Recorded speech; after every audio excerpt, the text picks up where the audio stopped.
Assalamu alaikum. Today I will discuss types of PCR. PCR stands for polymerase chain reaction. PCR होता क्या है, थोड़ा सा concept दूंगी. PCR में हम स्मॉल अमाउंट ऑफ DNA जो है वो ऐड करते हैं और एंड पे जो है वो हमें millions of copies of DNA जो है वो हमें मिल रही होती है. यानी माइनर सी क्वांटिटी हमने ऐड की और हमें ज़्यादा क्वांटिटी में DNA जो है वो मिल जाता है, एम्पलीफाई हो जाता है DNA. ये ज़्यादातर फोरेंसिक्स में हम यूज़ करते हैं क्योंकि जो क्राइम सीन पे DNA मिल रहा होता है वो बहुत माइन्यूट क्वांटिटी में होता है, उसको एनालाइज करना मुश्किल होता है. सो हम जो है वो PCR करवा के उसको जो है उसकी इनफ क्वांटिटी जो है वो लेते हैं ताकि हम उसको ईजिली एनालाइज कर लें. सबसे पहले आ जाता है हॉट स्टार्ट PCR. अगर जो है वो रेगुलर PCR की अगर हम बात करें तो उसमें जो है वो DNA पॉलीमरेजेस जो यूज़ हो रहे होते हैं, जिन्हें हम थर्मस एक्वेटिकस जो बैक्टीरिया है, हॉट स्प्रिंग्स में ये बैक्टीरिया प्रेजेंट होता है, उससे हम DNA पॉलीमरेज जो है वो ले रहे होते हैं. इसमें ये प्रॉब्लम आ जाता है कि जो DNA पॉलीमरेज है ये इसका ऑप्टिमम टेम्परेचर 72 डिग्री सेंटीग्रेड है. 72 डिग्री सेंटीग्रेड से जो है वो बिलो टेम्परेचर होगा तो non specific annealing of primers होगा कि प्राइमर ने DNA के जिस स्ट्रैंड के साथ जाके बाइंड करना होगा, जिस रीजन के साथ बाइंड करना होगा, प्राइमर्स उस रीजन के साथ बाइंड नहीं करेंगे बल्कि नॉन स्पेसिफिक बाइंडिंग करेंगे. और उसके अलावा जो हमारे प्रोडक्ट्स आएंगे वो नॉन स्पेसिफिक होंगे, हमारा डिज़ायरेबल प्रोडक्ट नहीं आएगा. और उसके अलावा ये भी हो सकता है कि प्राइमर्स एक दूसरे के साथ बाइंड कर दें, जिसे हम प्राइमर डाइमर्स कहते हैं. अब जो DNA पॉलीमरेज है, अब वो प्राइमर डाइमर्स की जो है वो एम्पलीफिकेशन करवाएगा. और जो हमारा टारगेट DNA है जिसको हम एम्पलीफाई करवाना चाह रहे थे, वो टारगेट DNA जो है वो एम्पलीफाई नहीं होगा. तो DNA पॉलीमरेज का ये नॉर्मल DNA पॉलीमरेज का जो है वो ये डिसएडवांटेज आ जाता है. यानी एफिशिएंटली जो है वो हमारा प्रोडक्ट जो है वो एम्पलीफाई नहीं होगा क्योंकि जो DNA पॉलीमरेज जो है that is busy in the amplification of primer dimers. So low temperature अगर होगा तो क्या होगा, मिस प्राइमिंग होगा. ठीक है. और इसके तो इस चीज़ को अवॉइड करने के लिए हम जो है वो PCR का टेम्परेचर इंक्रीज़ कर देते हैं. हॉट स्टार्ट PCR, जैसे नेम से पता चल रहा है, हम PCR का टेम्परेचर इंक्रीज़ कर देते हैं, एलिवेट कर देते हैं ताकि जो DNA पॉलीमरेज है वो जो है वो इनएक्टिवेट ना हो. सो इसमें हम एक क्रिटिकल रिएक्शन कंपोनेंट यानी पॉलीमरेज को जो है वो ऐड कर रहे होते हैं. इसमें जो है ये आ जाता है प्रॉब्लम के जब हमने क्रिटिकल रिएक्शन कंपोनेंट ऐड करना होता है तो हमें जो रिएक्शन हो रहा है PCR उसमें हमें लिड को ओपन करना पड़ता है. जब हम लिड को ओपन करते हैं तो फिर क्रॉस कंटामिनेशन के जो है वो चांसेस आ जाते हैं. सो इसमें जो है वो हॉट स्टार्ट PCR में ये डिसएडवांटेज आ जाता है कि एक तो हमें लिड को ओपन करना पड़ता है और क्रॉस कंटामिनेशन के चांसेस होते हैं. और दूसरा ये टाइम कंज्यूमिंग प्रोसेस है. अगर हमारे पास लार्ज नंबर ऑफ सैंपल्स, हम लार्ज नंबर ऑफ सैंपल्स के साथ जो है वो डील करना चाहते हैं तो फिर उस केस में हॉट स्टार्ट PCR जो है वो हमारे पास बेस्ट नहीं होता. सो एक ऑल्टरनेटिव ये है कि हम नॉर्मल टैग DNA पॉलीमरेज जो है उसको यूज़ करने के बजाय हम इसकी केमिकल मॉडिफाइड फॉर्म जो है जिसे एम्प्लीटैग गोल्ड DNA पॉलीमरेज कह रहे होते हैं, वो हॉट स्टार्ट PCR के साथ जो है वो यूज़ करें तो ये हमारे पास बेस्ट रिस्पॉन्स दे सकता है. अब एम्प्लीटैग गोल्ड DNA पॉलीमरेज क्या होता है, ये DNA पॉलीमरेज एंजाइम जो है उसकी केमिकल मॉडिफाइड फॉर्म है. इसमें जो है वो हम क्या करते हैं कि जो लाइसिन अमाइनो एसिड हैं हम उनमें जो एप्सिलॉन अमाइनो ग्रुप्स हैं हम उनकी डेरिवेटाइजेशन करवा देते हैं, यानी चेंज करवा देते हैं, केमिकली इसको चेंज करते हैं. अब ये जो एम्प्लीटैग गोल्ड DNA पॉलीमरेज है इसकी हमें पहले प्री इंक्यूबेशन करवानी पड़ती है. हमें 95 डिग्री सेंटीग्रेड का टेम्परेचर स्टार्ट में ही रिएक्शन स्टार्ट करने से पहले हमें 95 डिग्री सेंटीग्रेड का जो है वो टेम्परेचर देना पड़ता है और उसका ड्यूरेशन जो है वो 10 to 11 मिनट्स होता है. 10 to 11 मिनट्स तक का टाइम ड्यूरेशन में हम 95 डिग्री सेंटीग्रेड का टेम्परेचर देंगे तो फिर जो एम्प्लीटैग गोल्ड DNA पॉलीमरेज है ये एक्टिवेट हो जाएगा, अदरवाइज वो एक्टिवेट नहीं होगा.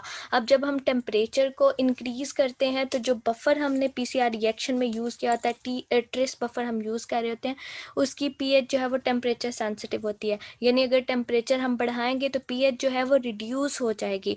अगर हम 95 डिग्री सेंटीग्रेड का टेम्परेचर देंगे, इसकी pH जो है वो बिलो 7 फॉल कर जाएगी, ठीक है, 6.9 तक जो है वो इसकी पीएच चली जाएगी। जब इसकी पीएच जो है वो रिड्यूस हो जाएगी तो इसमें जो हमने केमिकल चेंज जो किया होता है कि हमने उसमें एप्सिलॉन अमाइनो ग्रुप की डेरिवेटाइजेशन करवाई होती है, वो केमिकल माइटी जो है वो फॉल ऑफ कर जाती है और हमारा हमारा जो डीएनए पॉलीमरेज है वो एक्टिवेट हो जाता है।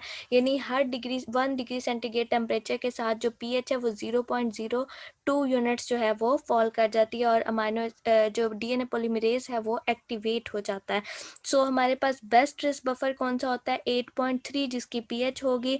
तो जब 95 डिग्री सेंटीग्रेड टेम्परेचर होगा 6.9 पीएच हो जाएगी और केमिकल माइटी फॉल ऑफ हो जाएगी, एम्प्लीटैक गोल्ड डीएनए पॉलीमरेज जो है वो एक्टिवेट हो जाएगा।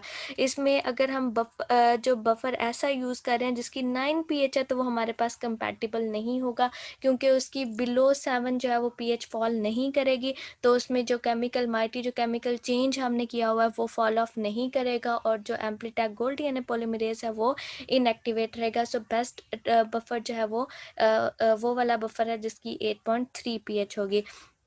फिर पीसीआर प्राइमर डिज़ाइन। पीसीआर में जो प्राइमर्स हम यूज़ कर रहे होते हैं, जो मेन कंपोनेंट है पीसीआर का वो प्राइमर्स होते हैं। प्राइमर्स ने जो है वो ये डीएनए सीक्वेंसेस होते हैं जो हमने अपने डीएनए रीजन के जो है वो कंपैटिबल बनाए होते हैं प्राइमर्स।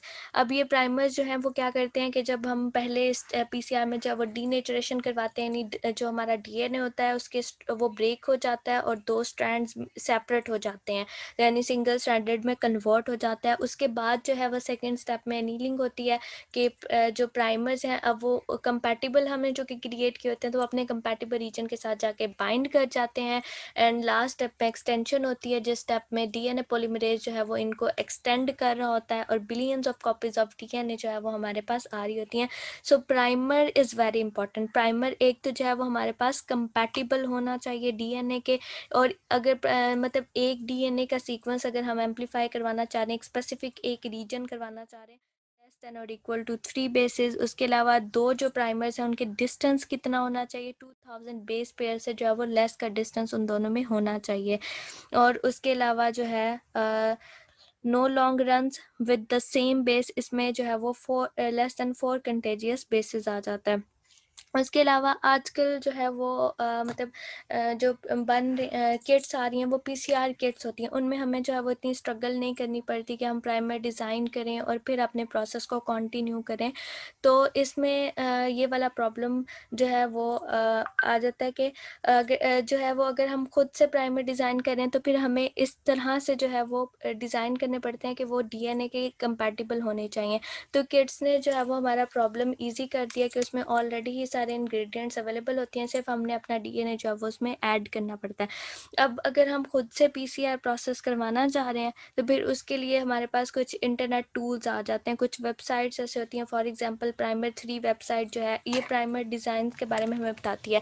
इसमें जो यूज़र होता है वो जो है वो पैरामीटर्स कुछ बताता है कि पीसीआर का प्रोडक्ट साइज़ जो है वो कितना होगा, प्राइमर लेंथ बताता है, अनीलिंग टेम्परेचर वगैरह जो है वो बताता है। तो उस और जो डीएनए है जो ऐड करना है सैम्पल डीएनए उसका जो है वो सीक्वेंस बताता है। तो वेबसाइट जो है वो प्राइमर 3 जो है वो फिर बेस्ट पेयर्स बताती है कि ये प्राइमर जो है ये बेस्ट हैं, इनको आप जो है वो अपने पीसीआर के लिए यूज़ कर सकते हैं। नेक्स्ट जो टाइप ऑफ पीसीआर है that is multiplex PCR. Normally हम पीसीआर में एक सर्टेन स्पेसिफिक रीजन जो है उसको एम्पलीफाई करवा रहे होते हैं, लेकिन अगर हम एक रीजन से ज़्यादा रीजन जो है वो एम्पलीफाई करवाना चाह रहे हैं, फॉर एग्जांपल हम 2 रीजन्स को एम्पलीफाई करवाना चाह रहे हैं, 5 रीजन्स को एम्पलीफाई करवाना चाह रहे हैं, तो उसके लिए जो है वो हम मल्टीप्लेक्स पीसीआर को जो है वो यूज़ करते हैं। अब जैसे कि मैंने बात की थी कि अगर एक रीजन को एम्पलीफाई करवाना है तो 1 पेयर ऑफ प्राइमर्स जो है वो ऐड करते हैं, लेकिन अगर एक रीजन से ज़्यादा अगर हमने जो है वो एम्पलीफाई करवाने हैं तो फिर उसके लिए हमें जो है वो एक से ज़्यादा पेयर ऑफ प्राइमर्स जो है वो यूज़ करने पड़ते हैं। अगर 2 हम जो है वो रीजन्स को एम्पलीफाई करवाना चाह रहे हैं तो हमें 2 पेयर्स ऑफ प्राइमर्स जो है वो ऐड करने पड़ते हैं इसमें, और उन प्राइमर्स का जो है वो अनीलिंग टेम्परेचर सेम होना चाहिए। जितने भी हमने पेयर्स ऑफ प्राइमर्स ऐड करने हैं उन सब के जो है वो अनीलिंग टेम्परेचर जो है वो सेम होने चाहिए और वो एक दूसरे के जो है वो कंपैटिबल नहीं होने चाहिए ताकि वो प्राइमर डाइमर फॉर्मेशन ना कर सकें। और उसके अलावा जितने भी जो प्राइमर पीसीआर प्रोसेस होते हैं, पीसीआर प्रोसेस में जो है वो हमें ऑप्टिमाइजेशन रिक्वायर होती है, आइदर इंग्रेडिएंट्स की ऑप्टिमाइजेशन हो या टेम्परेचर की कंडीशंस की ऑप्टिमाइजेशन हो। तो उस same is the case with multiplex PCR, इसमें भी हमें ऑप्टिमाइजेशन करवानी पड़ती है। इसमें ऑप्टिमाइजेशन जो है वो हमें और ज़्यादा कॉम्प्लेक्स हो जाती है, क्योंकि इसमें जो है वो एक पेयर ऑफ प्राइमर तो हम ऐड नहीं कर रहे, हम इसमें मल्टीपल पेयर्स ऑफ प्राइमर जो है वो ऐड कर रहे हैं। तो वो मल्टीपल किसी ना किसी पॉइंट पे आके एक दूसरे के साथ जो है वो इंटरफेयर कर जाएंगे, एक दूसरे के साथ जब वो इंटरफेयर करेंगे तो वो प्राइमर डायमर फॉर्मेशन करवा देंगे। तो मल्टीप्लेक्स पीसीआर जो है वो और थोड़ा सा प्रॉब्लमेटिक हो जाता है, और इसमें बाद में हमें जो है वो ये डिफ्रेंशिएट करना पड़ता है कि ये जो है वो लोकस ए एम्पलीफाई हुआ, लोकस बी एम्पलीफाई हुआ, लोकस सी एम्पलीफाई हुआ। तो उसमें जो है उस प्रॉब्लम से जो है वो हमें ओवरकम करने के लिए क्या करते हैं कि हम जो प्राइमर्स यूज़ कर रहे होते हैं वो उनकी लेंथ पे वेरिएशन ले आते हैं। यदि ये नहीं कि लेंथ सिमिलर होगी तो बाद में हमें नहीं पता चलेगा कि ये वाला लोकस किस प्राइमर पेयर ने जो है वो एम्पलीफाई किया है। तो उसके लिए जो है वो जैसे कि ये लोग आपके सामने है कि एक प्राइमर जो है वो उसको उसका स्मॉल साइज़ ले लें, दूसरे का उससे थोड़ा सा ज़्यादा ले लें, थर्ड का उससे ज़्यादा ले लें। तो बाद में जब हमारे पास ग्राफ आता है तो हमें पता चल जाता है कि ये स्मॉल जो था लोग प्राइमर पेयर, ये उसने लोकस एम्पलीफाई किया है, ये मीडियम वाले ने किया है, ये लार्ज वाले ने किया है। तो इस तरह से जो है वो हमें आइडिया हो जाता है कि कौन सा जो है वो प्राइमर पेयर जो है वो पीसीआर उसने जो है इस लोकस को जो है वो एम्पलीफाई किया है। तो ये वाला पीसीआर जो है वो ज़्यादा कॉम्प्लेक्स आ जाता है, क्योंकि इसमें जो है वो हमें प्राइमर जो है वो ज़्यादा ऐड करने पड़ते हैं। तो इसमें अगर जो है ऐसे भी हो सकता है कि हमारा जो रिएक्शन है वो डिस्टर्ब हो जाए, अगेन से हमें जो है वो इंग्रेडिएंट्स को जो है वो ऑप्टिमाइज़ करना पड़े और प्राइमर्स को जो है वो रीडिज़ाइन करना पड़े। तो ये हमें जो है वो बार बार करना पड़ता है। और अगर जो है वो हम प्राइमर डिज़ाइन जो है वो एसटीआर मार्कर्स के लिए यूज़ कर रहे हैं, शॉर्ट टैंडम रिपीट्स के लिए अगर हम जो है वो यूज़ कर रहे हैं, तो उसके लिए हमारे पास और कॉम्प्लेक्स आ जाता है ये वाला मल्टीप्लेक्स पीसीआर। इसमें जो है वो हमें जो हमारे प्राइमर्स होते हैं हमें उनको एसटीआर मार्कर्स पे एडजस्ट करना पड़ता है, लेकिन बाद में जो है वो लुकाई को हम जो है वो सेपरेट आउट कर सकें। हम इसमें फ्लोरिसेंस भी यूज़ कर सकते हैं कि डिफरेंट कलर जो है वो इमिट करें। तो उसकी वजह से भी हमें पता चल जाएगा कि ये वाला जो लोकस है ये कौन से प्राइमर ने जो है वो डिज़ाइन किया है या उसको जो है वो एम्पलीफाई किया है। नेक्स्ट आ जाता है मल्टीप्लेक्स पीसीआर ऑप्टिमाइजेशन के। जैसे कि मैंने बात की थी कि जो मल्टीप्लेक्स पीसीआर होता है उसकी ऑप्टिमाइजेशन हमें जो है वो और ज़्यादा डिफ़िकल्ट हो जाती है, क्योंकि इसमें जो है वो मल्टीपल पेयर्स ऑफ पीसीआर जो प्राइमर्स हैं वो हम यूज़ कर रहे होते हैं। तो इसमें अगर हम वैसे तो नॉर्मली किट्स जो कि यूज़ हो रही होती हैं जिनमें ऑलरेडी इंग्रेडिएंट्स ऑप्टिमाइज होते हैं, सिर्फ डीएनए सैंपल जो है वो ऐड करना पड़ता है। तो आजकल इतना ज़्यादा जो है वो पीसीआर को ऑप्टिमाइज नहीं करना पड़ता, यानी बहुत कम ऐसे होता है कि जो मतलब जिसमें हमें जो है वो पीसीआर को जो है वो ऑप्टिमाइज करना पड़े, क्योंकि किट्स ज़्यादातर लोग यूज़ कर रहे होते हैं।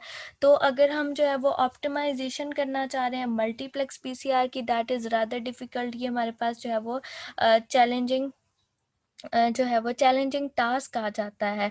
फॉर एग्ज़ाम्पल अगर हमने इसमें जो है वो पीसीआर प्रोडक्ट जो है वो एसटीआर पीक जो है वो प्रोड्यूस कर रहे हैं, तो वो पीक्स जो है वो पीक की हाइट में जो है वो डिफरेंस होना चाहिए, ताकि जो है वो हमें पता चल जाए। अनीलिंग टेम्परेचर जो है वो डिफरेंट होना चाहिए। तो एफिशिएंट मल्टीप्लेक्स पीसीआर अगर हम करवाना चाह रहे हैं तो उसके लिए या तो हम किट्स यूज़ कर लें, अगर हम किट्स यूज़ नहीं करना चाह रहे हैं तो फिर हमारे पास जो है वो केयरफुल प्लानिंग होनी चाहिए और न्यूमरस टेस्ट्स हमें परफॉर्म करने चाहिए। यानी पहले एक बार एक्सपेरिमेंट करके तो पता चल गया ये इसकी ऑप्टिमम रिक्वायरमेंट है तो वो ऐड कर दी, ऐसा नहीं होना चाहिए। रिपीटेड एक्सपेरिमेंट्स करने चाहिए, देन देखना चाहिए कि कौन सी जो मतलब इंग्रेडिएंट्स हैं उनकी कौन सी जो है वो ऑप्टिमम वैल्यू है उसको यूज़ करना चाहिए। एक सिंगल एक्सपेरिमेंट की बेस पे जो है वो डिसाइड नहीं करना चाहिए। उसके अलावा जो है वो एनीलिंग टेम्परेचर जो प्राइमर्स मल्टीपल प्राइमर्स यूज़ कर रहे हैं, for example 3 pairs 4 pairs 5 pairs जो है वो प्राइमर्स के यूज़ कर रहे हैं, तो एनीलिंग टेम्परेचर जो है वो सेम होना चाहिए। एक्सटेंशन टाइम जो है वो सेम होना चाहिए। ये ना हो कि एक प्राइमर जो है वो 5 मिनट्स अगर एक्सटेंशन में ले रहा है तो एक प्राइमर जो है वो 10 मिनट्स ले रहा है, एक 15 मिनट्स ले रहा है, तो ये नहीं होना चाहिए। एक्सटेंशन टाइम पीरियड जो है वो सेम होना चाहिए। उसके अलावा प्राइमर कंसंट्रेशन जो है वो मैटर करती है, यील्ड पे जो है वो अफेक्ट कर रही होती है कि हमें कितने प्राइमर जो है वो रिक्वायर है। तो वो प्राइमर की जो कंसंट्रेशन है अगर वो भी बैलेंस नहीं होगी तो इससे जो हमारे पास एम्प्लीकॉन है जो कि पीसीआर प्रोडक्ट होता है वो उसके ऊपर जो है वो नेगेटिव इम्पैक्ट पड़ता है। उसके अलावा जो मैग्नीशियम क्लोराइड है उसकी कंसंट्रेशंस को मैनेज करना पड़ता है। मैग्नीशियम हमें किस लिए रिक्वायर होता है कि चूँकि हम इसमें डीएनए ऐड कर रहे होते हैं तो डीएनए को जो है वो न्यूक्लियसेस एंजाइम्स जो हैं ये डिग्रेड कर देते हैं। न्यूक्लियसेस को मैग्नीशियम जो है वो अपने जो है वो वर्क के लिए रिक्वायर होता है। तो हम इसमें जो है वो क्या करते हैं कि मैग्नीशियम क्लोराइड के कंसंट्रेशन को मैनेज करते हैं कि कम से कम जो है वो इसकी कंसंट्रेशन जो है वो होनी चाहिए ताकि जो है वो न्यूक्लियसेस जो है वो अपना एक्टिविटी परफॉर्म ना कर सकें और डीएनए जो है वो डिग्रेड होने से बच जाए। Next is real time PCR. जो रियल टाइम पीसीआर होता है इसको हम क्वांटिटेटिव पीसीआर भी कह रहे होते हैं। इसमें रियल टाइम पीसीआर जो है वो सबसे पहले हिगुची और उसके कोवर्कर्स ने जो है वो 1990s में जो है वो डिस्कवर किया था। इसको हम काइनेटिक एनालिसिस भी कह रहे होते हैं क्योंकि इसमें जो साइकिल टू साइकिल चेंज आ रहा होता है फ्लोरेसेंस में कि इस साइकिल में जो है वो कितनी फ्लोरेसेंस प्रोड्यूस हुई, इस साइकिल में कितनी फ्लोरेसेंस प्रोड्यूस हुई। तो ये उस फ्लोरेसेंस सिग्नल जो होते हैं जो इन साइकिल टू साइकिल चेंज की वजह से आ रहा होता है ये उसको मेजर कर रहा होता है। और ये एनालिसिस जो होता है ये हमें जो है वो पीसीआर ट्यूब को जो है वो ओपन नहीं करना पड़ता। जैसे कि हॉट स्टार्ट पीसीआर में मैंने बात की थी कि उसकी में जो है वो कोई चीज़ ऐड करनी है तो लिड को ओपन करना पड़ता है, क्रॉस कंटामिनेशन के चांसेस होते हैं। लेकिन इस केस में चूँकि हमें लिड को ओपन नहीं करना पड़ता तो इस वजह से हम इसे क्लोज ट्यूब पीसीआर भी कह रहे होते हैं क्योंकि और इसमें क्रॉस कंटामिनेशन के चांसेस भी नहीं होते। उसके अलावा जिन अप्रोचेस को यूज़ करके हम रियल टाइम पीसीआर को जो है वो डिज़ाइन कर रहे होते हैं तो उनमें जो है वो हम यूज़ कर सकते हैं टैकमैन जिसे 5 प्राइम न्यूक्लियस अस्से भी कह रहे होते हैं या फिर हम जो है वो साइबर ग्रीन डाई जो है वो उसको भी यूज़ कर सकते हैं। जो ये टैकमैन है ये क्या करता है कि जब मतलब साइकिल टू साइकिल चेंज आ रहा होता है जो फ्लोरेसेंस में ये उसको डिटेक्ट कर रहा होता है और जो साइबर ग्रीन डाई है ये पीसीआर प्रोडक्ट की फॉर्मेशन को डिटेक्ट कर रही होती है। 5 प्राइम न्यूक्लियस अस्से या टैकमैन जो कि हम मल्टीप्लेक्स रियल टाइम पीसीआर में यूज़ कर रहे होते हैं वो क्या होता है इसमें जो टैकमैन प्रॉब्स होती हैं इनको हमने 2 फ्लोरेसेंट डाइज जो है वो उनके साथ जो है वो इन लेबल किया होता है। अब ये जो फ्लोरेसेंट डाइज होती है दोनों डिफरेंट डाइज होती हैं, ये डिफरेंट वेवलेंथ पे जो है वो इमिट हो रही होती है, इनकी वेवलेंथ जो है वो सेम नहीं होती। और जो प्रॉप सीक्वेंस होता है वो हमने इस तरह से डिज़ाइन किया होता है कि जो हमारा टारगेट डीएनए रीजन है, रीजन ऑफ इंटरेस्ट है, वहाँ पे जाके जो है ये बाइंड कर जाए। और जो प्रॉप डिज़ाइन है उसका जो मतलब प्रॉप का जो टेम्परेचर है, अनीलिंग टेम्परेचर है, वो हम पीसीआर प्राइमर से जो है वो स्लाइटली ज़्यादा रखते हैं ताकि जब पीसीआर प्राइमर जो है वो हाइब्रिडाइज हो रहे हो यानी उनकी एक्सटेंशन हो रही हो तो उस टाइम पे जो है वो प्राइमर्स की भी जो है वो एक्सटेंशन हो जाए। इसमें जो टैकमैन का जो 3 प्राइम एंड है, टैकमैन प्रॉप जो एक 5 प्राइम एंड होता है, एक 3 प्राइम एंड होता है। जो 3 प्राइम एंड है वहाँ पे हम एक माइनर ग्रूव बाइंडर जो है उसको अटैच करेंगे और जो डाइज जो हमने यूज़ करनी है रिपोर्टर डाई जो है उसको हम जो है वो 5 प्राइम एंड पे जो है वो अटैच करेंगे और जो क्वेंचर डाई है उसको हम 3 प्राइम एंड पे जो है वो अटैच करेंगे। कम्बिनेशन जो हम यूज़ कर सकते हैं रिपोर्टर डाई कौन सी हम यूज़ कर सकते हैं वो फैम यूज़ कर सकते हैं, वीआईसी यूज़ कर सकते हैं और जो क्वेंचर डाई है उसके लिए हम टीएमआरए डाई जो है उसको भी जो है वो यूज़ कर सकते हैं। तो इन दोनों एंड्स को हम डाइस के साथ लेबल कर लेंगे। जब जो प्रोब है जब इंटैक्ट होगा और रिपोर्टर डाई जो है और क्वेंचर डाई ये एक दूसरे के बहुत क्लोज होंगे, क्लोज प्रॉक्सिमिटी में होंगे तो उस टाइम पे कोई भी फ्लोरेसेंस इमिट नहीं हो रही होगी क्योंकि जो रिपोर्टर डाई है वो सप्रेस हो जाएगी इस जो प्रॉक्सिमिटी की वजह से और उसकी वजह और जो एनर्जी ट्रांसफ़र है वो इन दो डाइज के दरमियान हो रहा होगा। उस टाइम पे जो है वो कोई भी जो फ्लोरेसेंस है वो इमिट नहीं हो रही होगी। लेकिन जब पॉलीमराइजेशन स्टार्ट हो जाती है यानी स्ट्रैंड सिंथेसिस जो है वो स्टार्ट हो जाती है तो उस टाइम पे जो टैकमैन प्रॉब है वो अपने टारगेट सीक्वेंस के साथ जो है वो जाके बाइंड कर जाती है, हाइब्रिडाइज कर जाती है। तो इसमें जो है वो चूँकि जो टैग डीएनए पॉलीमरेज़ है इसकी 5 प्राइम एक्सोन्यूक्लियस एक्टिविटी होती है। सो इसके रास्ते में कोई भी ऐसा सीक्वेंस आएगा तो ये उसको जो है वो च्यू कर जाएगा, यानी उसको जो है वो डाइजेस्ट कर जाएगा। तो जब ये डाइजेस्ट करेगा तो उस टाइम पे जो रिपोर्टर डाई है वो रिलीज़ हो जाएगी प्रोब से। तो अब जो क्वेंचर डाई है वो उसके साथ इन क्लोज़ प्रॉक्सिमिटी नहीं है। रिपोर्टर डाई रिलीज़ होगी, रिलीज़ होने के बाद रिपोर्टर डाई जो है वो फ्लोरेसेंस जो है वो प्रोड्यूस करेगी। फ्लोरेसेंस जैसे इंक्रीज होगी, इट मीन्स के जो टारगेट सीक्वेंसेस है that are complementary to TaqMan probe. और उसके अलावा जो हम किट्स यूज़ कर सकते हैं इस केस में, हम क्वांटिफिलर किट को जो है वो यूज़ कर सकते हैं, जिसमें इंटरनल पीसीआर कंट्रोल आईपीसी होता है, ये चेक करने के लिए कि जो हम पीसीआर रिएक्शन करवा रहे हैं वो प्रॉपरली हो रहा है या नहीं हो रहा। तो इस केस में हम जो इंटरनल पीसीआर कंट्रोल है उस प्रॉप को हम जो है वो लेबल करेंगे वीआईसी रिपोर्टर डाई के साथ, जो कि ग्रीन कलर एमिट करती है, और जो टैकमैन प्रॉब है जिसको हमने चेक करना है उसको हम फैम रिपोर्टर डाई के साथ जो है वो लेबल करेंगे, जो कि ब्लू कलर जो है वो एमिट करती है। और इस वे में जो है वो हम चेक कर लेंगे कि हमारा पीसीआर जो है वो प्रॉपर वर्क कर रहा है या नहीं कर रहा। Next is real time PCR analysis. Real time PCR अगर हम यूज़ कर रहे हैं तो हम अपने रिजल्ट्स को जो है वो कैसे एनालाइज कर सकते हैं। जब पीसीआर प्रोसेस हो रहा होता है तो हमारे पास ड्यूरिंग दैट प्रोसेस हमारे पास 3 जो है वो रीजन्स आ रहे होते हैं। एक एक्सपोनेंशियल रीजन होता है, एक लीनियर रीजन होता है, और एक प्लेटू रीजन होता है। ये जो तीनों रीजन्स होते हैं इनमें हमारे प्रोडक्ट की जो कंसनट्रेशन होती है वो वेरी कर रही होती है। अब अगर सबसे पहला रीजन है एक्सपोनेंशियल रीजन। एक्सपोनेंशियल रीजन में हमारे पास जो यील्ड है वो हाई आएगी। उसकी रीज़न क्या है कि इंग्रेडिएंट्स जो हैं वो रिएक्शन के स्टार्ट में उनकी जो एफिशिएंसी है वो 100% होगी, एफिशिएंसी उनकी ज़्यादा होगी। तो इस फेज़ में एम्प्लीफिकेशन एक्सपोनेंशियल फेज़ में जो है इनकी जो प्रोडक्ट यील्ड होगी वो 100% होगी। 100% एफिशिएंसी के साथ जो है वो हमें प्रोडक्ट्स मिल रहे होंगे। लेकिन जब लीनियर फेज़ आता है तो उस टाइम पे प्रोडक्ट की एफिशिएंसी जो है वो रिड्यूस होना स्टार्ट हो जाती है। सो एक्सपोनेंशियल फेज़ की निस्बत जो लीनियर फेज़ है उसमें जो है वो एफिशिएंसी रिड्यूस हो जाती है, प्रोडक्ट यील्ड जो है वो रिड्यूस हो जाती है। और जो प्लेटू रीजन होता है, प्लेटू रीजन में नॉर्मली जो हमारे प्रोडक्ट्स होते हैं उनकी एफिशिएंसी जो है वो ऑलमोस्ट एंड हो चुकी होती है। तो इसमें जो है वो हमें जो है वो या तो प्रोडक्ट्स बहुत कम मिलते हैं या प्रोडक्ट्स जो है वो हमें बिल्कुल नहीं मिल रहे होते।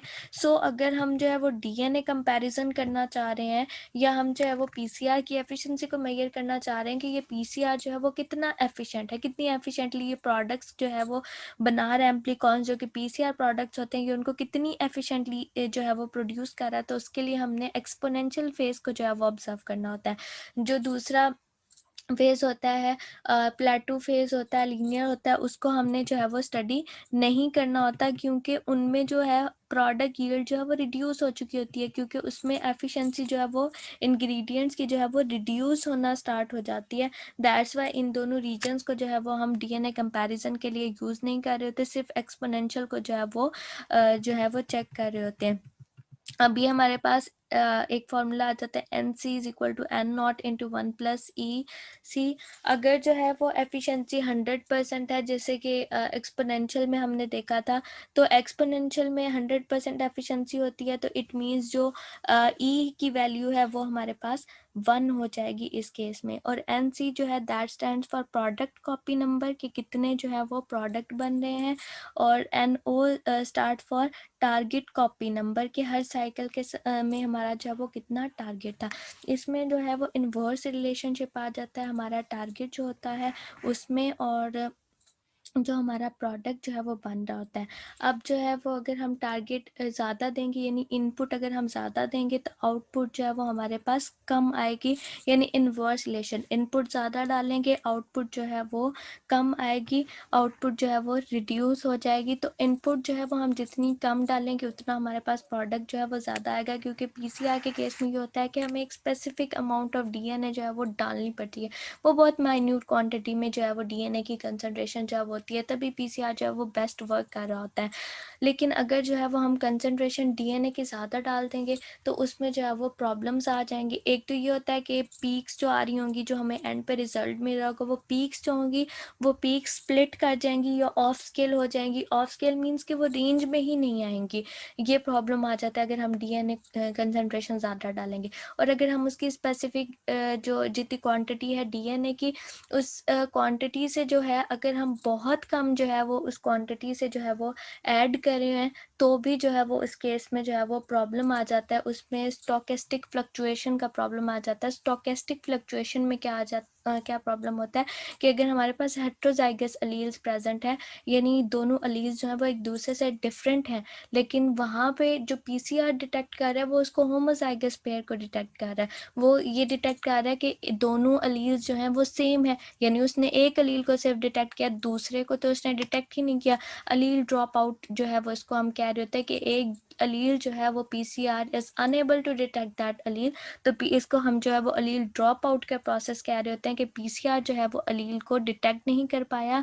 तो वहाँ पे हेट्रोजाइगस पेयर ऑफ अलील जो है वो शो होने के बजाय वहाँ पे जो है वो होमोजाइगस पेयर ऑफ अलील जो है वो शो हो रहा होता है। तो जो डीएनए की क्वांटिटी होती है वो एक स्पेसिफिक जितनी पीसीआर को जो है वो रिक्वायर होती है, सिर्फ उतनी जो है वो डीएनए की क्वांटिटी जो है वो ऐड करनी होती है। अदरवाइज जो है वो डीएनए की जो पीसीआर है वो प्रॉपर रिस्पॉन्स नहीं करता। जैसे कि वॉल्यूम की अगर हम बात करें, जो इंग्रेडिएंट्स होते हैं, वॉल्यूम भी अगर हम ज़्यादा या कम कर देंगे तो उससे भी प्रॉब्लम हो जाएगा। अगर हमने वॉल्यूम बहुत ज़्यादा कर दिया, फॉर एग्जांपल 100 माइक्रोलीटर का अगर वॉल्यूम हम यूज़ कर रहे हैं, तो उसमें ये होगा कि होमोजेनिटी इश्यूज आ जाएंगे कि टेम्परेचर बाहर से अगर हम चेंज करेंगे तो उसको वॉल्यूम ज़्यादा होगा, तो उस टेम्परेचर को उसमें मूव करके और वो पूरा का पूरा टेम्परेचर जो है वो अंदर भी सेम करने के लिए, इंटरनल वॉल्यूम भी जो है वो सेम करने के लिए जो है वो करने के लिए, तो वो प्रॉब्लम आ जाता है, उसमें वो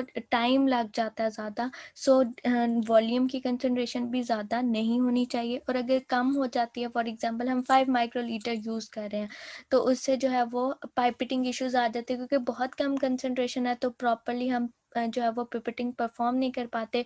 और अगर 7 माइक्रोलीटर तक की यूज़ कर रहे हैं तो एवोपरेशन प्रॉब्लम्स आ जाते हैं, एवोपरेट हो जाता है। सो हमें जो है वो ऑलमोस्ट 20 से 50 माइक्रोलीटर तक का जो है वो वॉल्यूम प्रिपेयर करना पड़ता है, यानी हर चीज़ जो है वो हमारे पास ऑप्टिमम होनी चाहिए। कोई भी चीज़ जो है वो ऑप्टिमम से जो है वो लेस या ज़्यादा नहीं होनी चाहिए। Otherwise PCR is very sensitive technique, PCR जो है वो प्रॉपरली डिटेक्ट नहीं कर पाएगा और प्रॉब्लम आ जाएगा।